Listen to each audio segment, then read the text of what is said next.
right, good morning. Good Monday morning, house heads. And if you have been following this series and you started off as not being a house head, I bet you are now. So, hope you had a great weekend, and we're going to go to our next tip. If you're just joining us, you want to backtrack to the August 5th post for launching your family fund.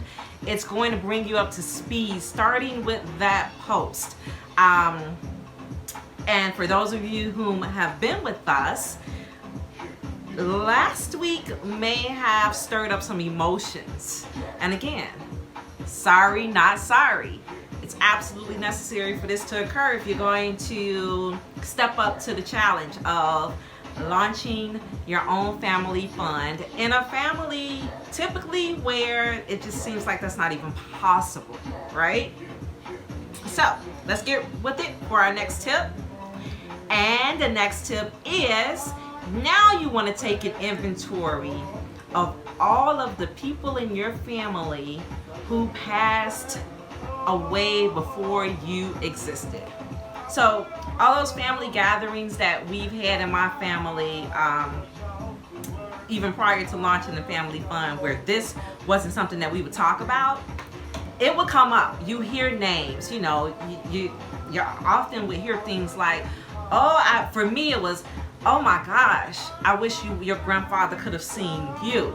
I think his spirit is in you. You act just like him.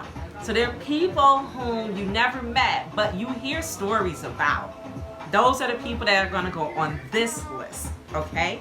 You want to add these names to your list from last week, the people whom passed on during your lifetime, but you want to keep them separately categorized for this exercise that we're continuing to build on.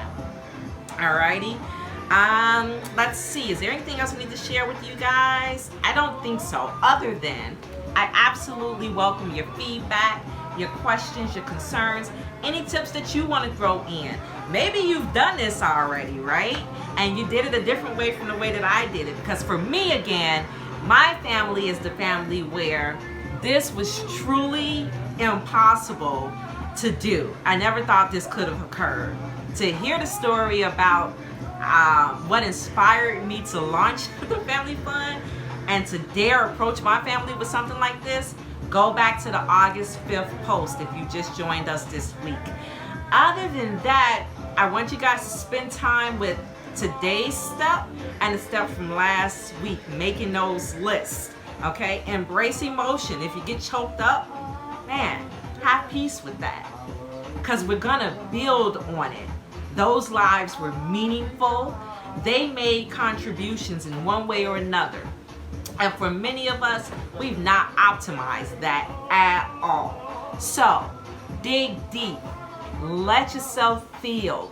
Give yourself grace and mercy to get it cracking in your family on a new level. Elevate your family. The call and the charge is on you. Until next week, I am wishing you all the very best week ever. Know your why. I've suggested some whys in the previous weeks. Some of you whom are a little bit more intimate with me, you know some of them that I've shared. Affirm to yourself why you're doing what you're doing in the face of every obstacle and challenge that comes your way, and you are destined to win. All right? Have a great week, house heads.